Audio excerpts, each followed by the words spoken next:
அனைவருக்கும் இனிய காலை வணக்கம். தட்சணா ஜோதிடலயம் சார்பா இன்னைக்கு நம்ம எதை பற்றி பார்க்க போகிறோம் அப்படின்னா, ஜாதகத்தில் அதை பார்த்ததும் அந்த திருமண வாழ்க்கையானது அந்த கணவன் மனைவிக்குள்ள எப்படி இருக்கும் அப்படிங்கிறத நம்ம எப்படி சொல்லலாம் அப்படிங்கிறதுக்கு இது ஒரு வழிமுறை.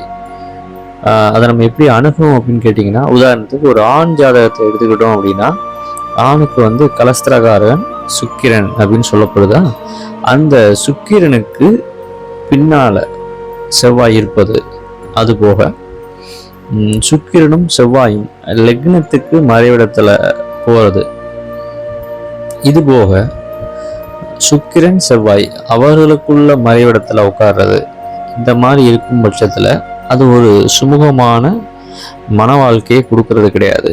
இதுக்கு விதிவிலக்குகளும் உண்டு.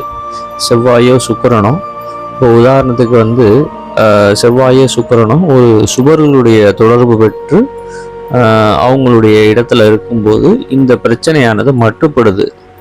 சரிங்களா? இதே இது அப்படியே நம்ம பெண்களுக்கு பொருத்தி பார்த்தோம் அப்படின்னா, பெண்களுக்கு கலஸ்திரகாரகன் அப்படின்னு சொல்லப்படக்கூடிய செவ்வாய்க்கு பின்னால சுக்கிரன் அமர்வது, இதுபோக லக்னத்திற்கு இந்த செவ்வாயும் சுக்கிரனும் மறைவிடத்தில் தொடர்பு கொள்வது, மேலும் இறுதியாக இந்த செவ்வாய் சுக்கிரன் இருவரும் ஒருவருக்கொருவர் மறைவிடத்தில் அமர்வது, இந்த அனைத்து காரணிகளையும் நீங்க பொருத்தி பார்த்தீங்க அப்படின்னா ஒருத்தவங்களுடைய திருமண வாழ்க்கை எந்த அளவுக்கு சுமூகமா இருக்கு இல்லை அப்படிங்கிறத நம்ம அறிஞ்சுக்கலாம்.